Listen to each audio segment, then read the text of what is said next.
Ce programme est financé par les amis et partenaires du ministère de Joyce Meyer.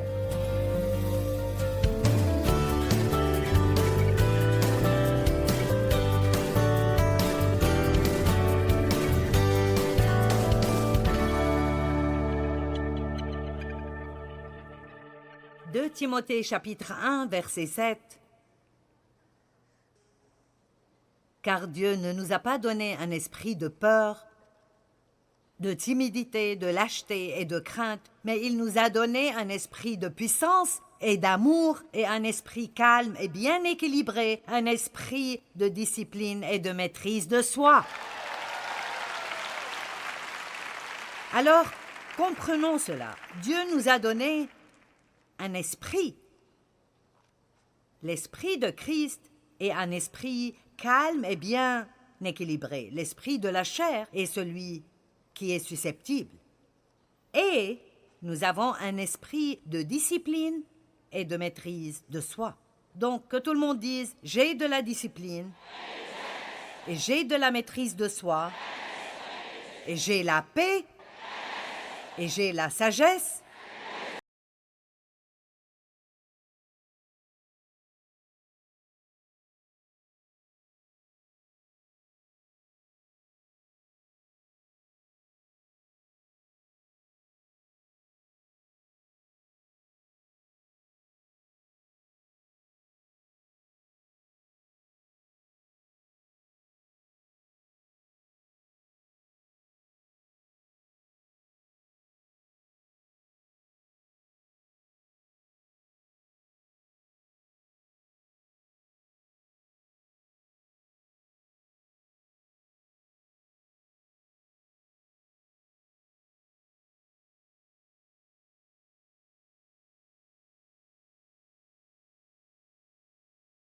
laisser ce qui est dans notre fort intérieur faire surface quand ces stresseurs viennent contre nous de l'extérieur. L'espérance est l'encre de nos âmes et elle est vraiment une attitude positive qui dit « Jésus va prendre soin de cela ».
perplexité ne trouvant pas d'issue, mais non pas abattus ou désespérés. Donc Paul avait beaucoup de causes de stress dans sa vie. Et pourtant, il dit que nous sommes toujours pleins d'espoir. Quand ils étaient en prison à minuit,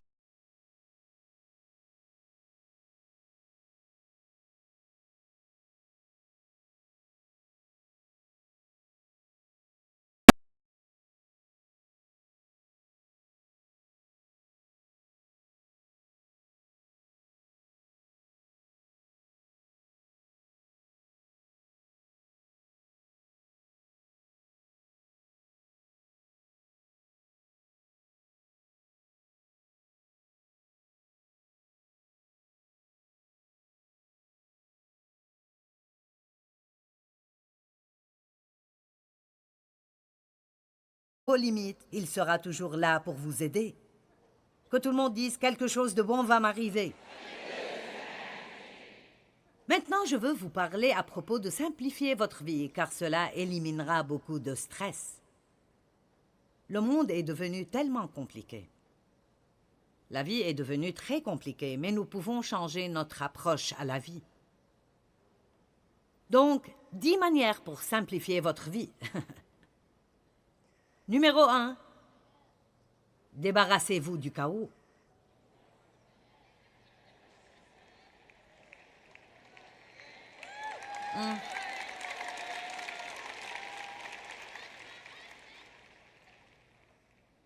Et cela veut dire mettez des limites. Limitez le nombre de choses inutiles que vous allez garder chez vous. Si vous ne l'utilisez pas, donnez-le. Amen.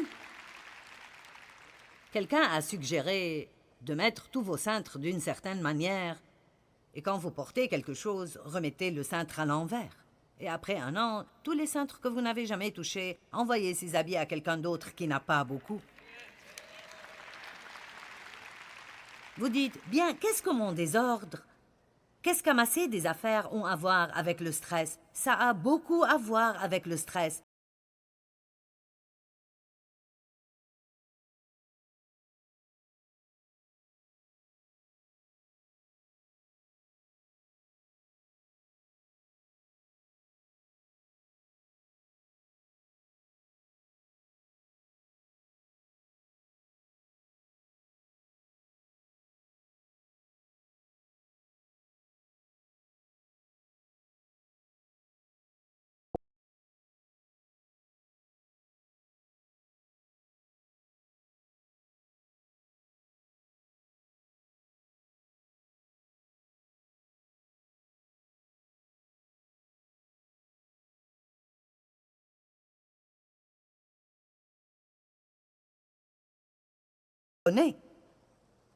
Elles empêchent que tout soit emmêlé et paraisse désordonné tout le temps. Ne soyez pas tellement débordés en rapportant tant de produits chez vous que vous ne pouvez plus trouver quelque chose quand vous le voulez. Allez, certains d'entre vous payent encore pour des choses, vous payez encore pour des choses alors que vous ne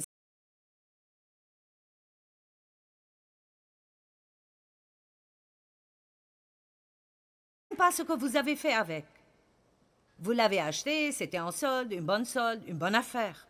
Oui, je l'ai mis sur la carte de crédit. Impossible de laisser passer ça.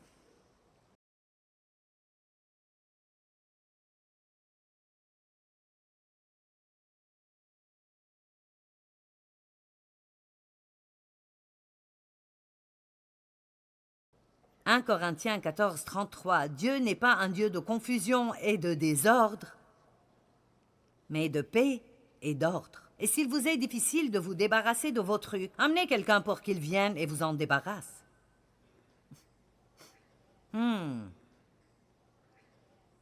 Numéro 2, quand vous voulez quelque chose, demandez à Dieu de vous la donner et laissez la chose. Demandez à Dieu de vous la donner et croyez que si c'est bon pour vous, il vous la donnera au bon moment. Ne stressez pas en essayant de faire que des choses arrivent dans votre vie quand Dieu seul peut les faire. Disons que vous voulez vraiment être le leader de la louange dans votre église. Bien, demandez à Dieu. Dieu, si c'est la bonne position pour moi, alors je prie que tu m'aides.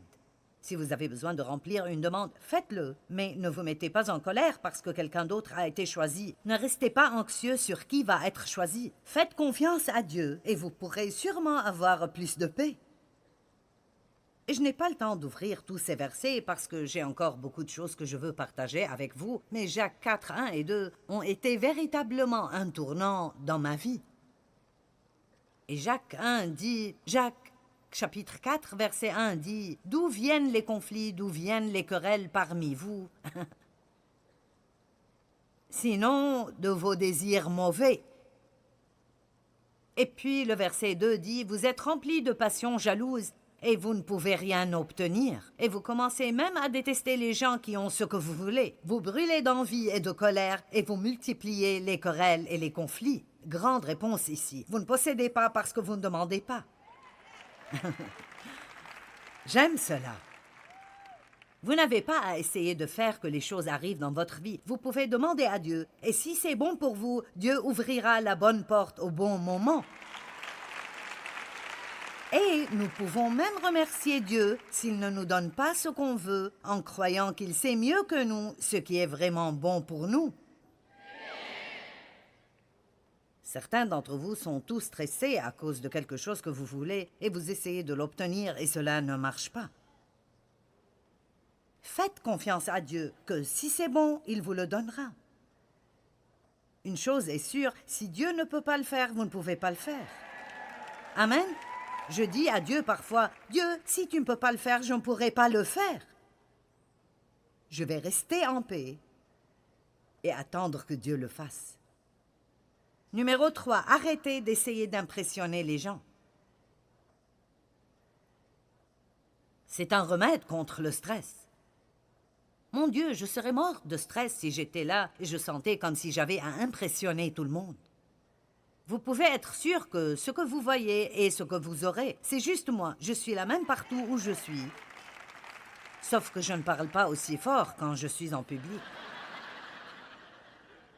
Mais c'est l'un des meilleurs compliments que les gens qui me connaissent me donnent. Joyce est juste Joyce. Nous n'avons pas à impressionner les autres. Nous n'avons pas à prétendre pour d'autres personnes. Nous n'avons pas à nous comparer avec d'autres personnes. Nous n'avons pas à faire une compétition avec les autres. Soyez vous-même.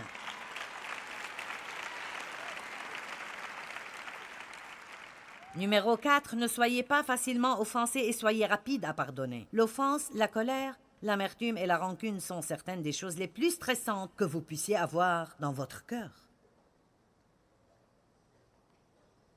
Numéro 5, quand vous péchez, admettez-le. Recevez le pardon. N'oubliez pas qu'il n'y a pas de condamnation et continuez. Ne laissez pas les fautes d'hier ruiner aujourd'hui. Numéro 6, donnez la miséricorde plutôt que d'essayer de vous venger.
Faire ce que vous avez dit vouloir faire.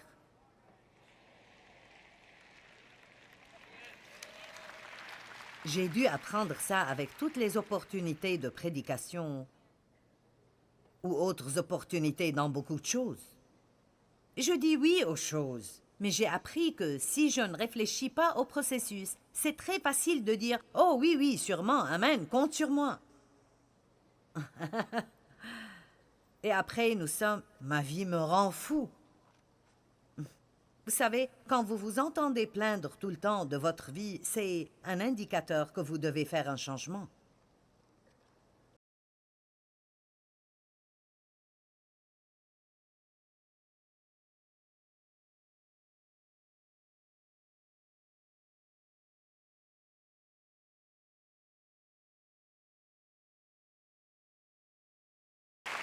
Oh oui, je dois le dire plusieurs fois. Vous, pas quelqu'un d'autre. Vous et moi, nous devons faire des changements. Venez.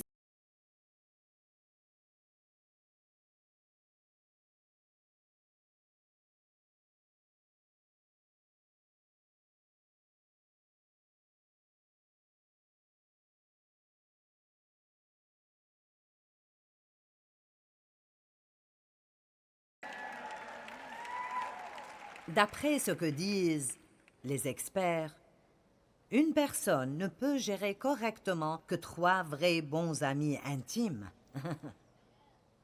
Donc, quand vous essayez d'être le meilleur ami de tout le monde, vous finissez par ne pas être un bon ami. Maintenant, nous pouvons avoir beaucoup de personnes que nous aimons et beaucoup de personnes que nous apprécions, mais les relations proches demandent du temps et demandent de l'effort.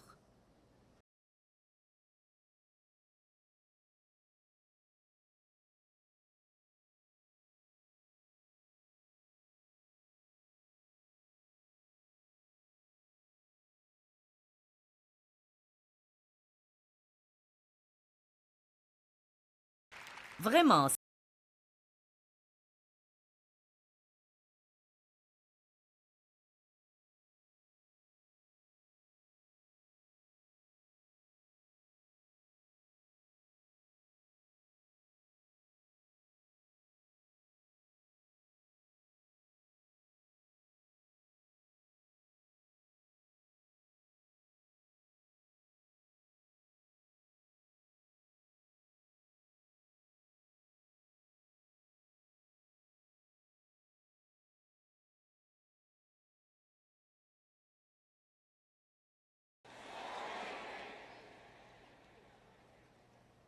Maintenant, dites-le avec l'air de signifier ce que vous dites. Je suis désolé.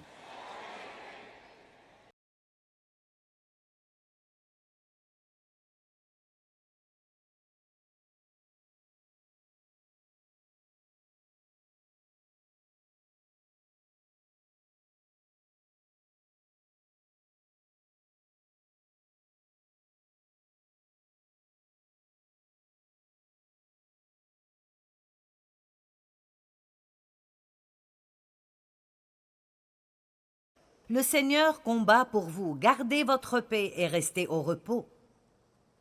Wow.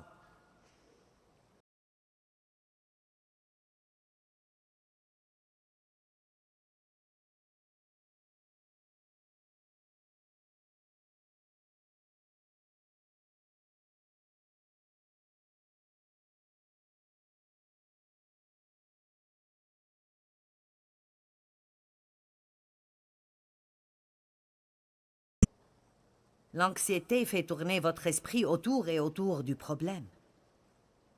Mais quand vous considérez ce que Dieu peut faire dans votre situation,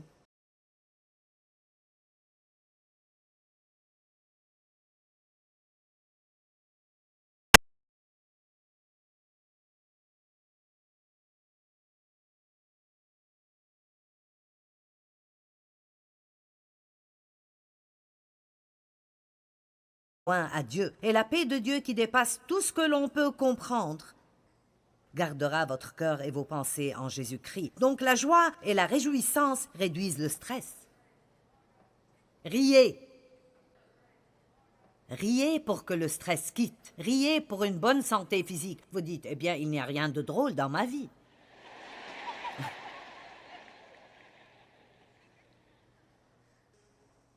Oui, bien, vous êtes assez drôle vous-même si vous y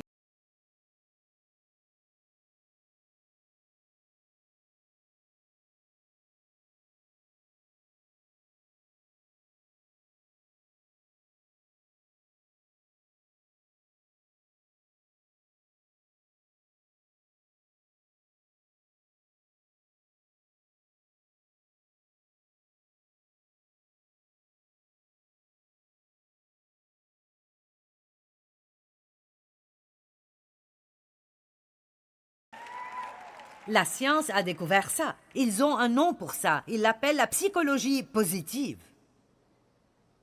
Devinez quoi? Dieu savait ça avant qu'il ne le découvre.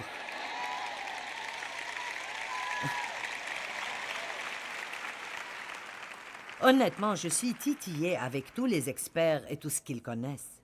Les scientifiques nous disent qu'une des 5 meilleures façons de réduire le stress est de faire quelque chose qui vous fait plaisir. Bonjour, je ne suis pas experte et je vous ai dit ça hier matin. Un cœur heureux est un bon remède. Vous savez, la joie peut venir de faire quelque chose que vous aimez faire. Amen. J'ai fait mon plan pour quand je vais rentrer chez moi. Vous voulez savoir ce que je vais faire les 2 jours qui viennent?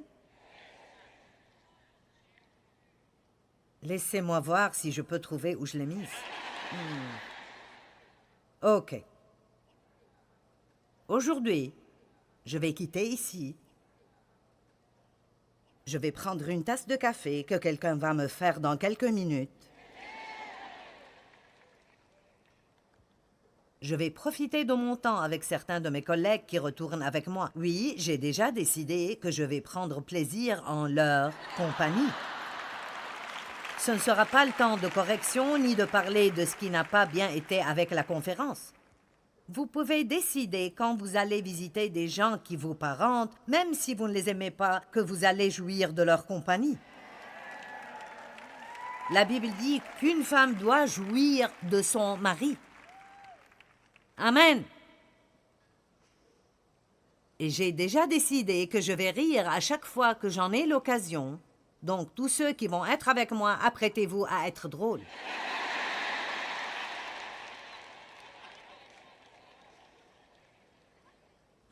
Je vais aller à St. Louis et manger dans mon restaurant favori. Ils ont construit...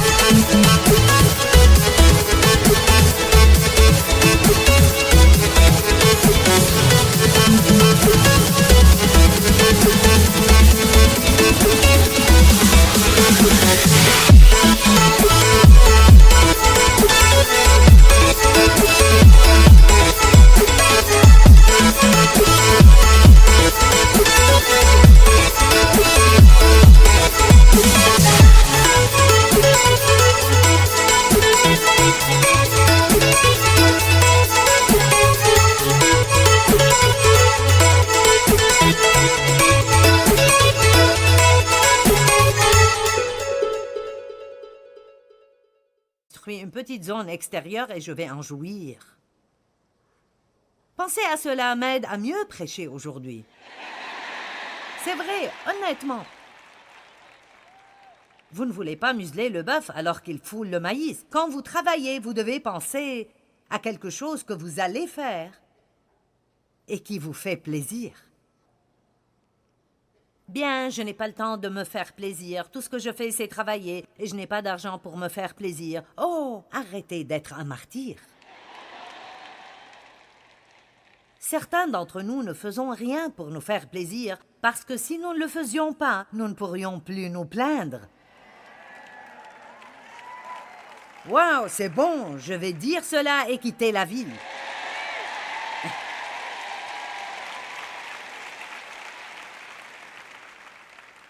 Prenez une pause. Faites-vous plaisir. Non seulement ça, j'ai déjà eu mon plan pour demain. Vous voulez entendre ça aussi? Je vais me lever le matin, je vais passer du temps avec Dieu. Puis je vais marcher et prier. Puis je vais faire quelques retouches que je dois faire pour terminer mon livre. Puis je vais sortir pour dîner avec...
lève et je vais manger des pâtes.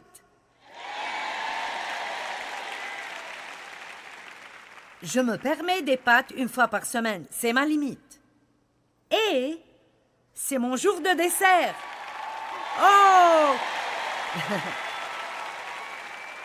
Quel bon jour je vais avoir! Et vous savez, la semaine prochaine, je vais être quelque part d'autre et je devrais faire un programme de télévision de 45 minutes et enseigner pour 45 minutes.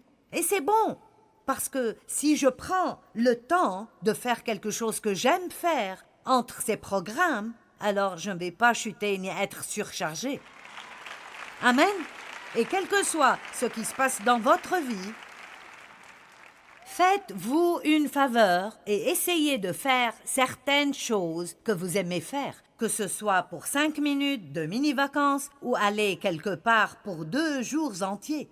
Vous ne pouvez pas survivre si vous ne faites que travailler, stresser, travailler, ne pas dormir, manger des cochonneries tout le temps, s'inquiéter, s'irriter, essayer d'impressionner les gens. Nous n'avons vraiment pas à vivre stressés et surchargés. Jésus a dit « Venez à moi ».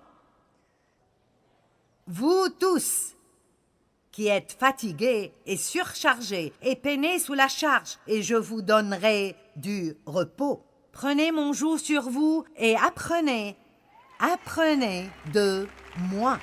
Allez, donnez la louange à Dieu. Amen. Merci Seigneur.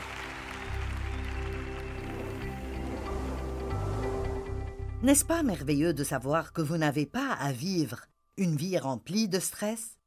Dans Matthieu 11, 28 et 29, Jésus a dit « Venez à moi, vous tous qui travaillez dur et qui peinez sous la charge, et je vous donnerai le repos. Prenez sur vous mon joug et apprenez de moi, car je suis doux et humble de cœur, et vous trouverez le repos pour vos âmes. »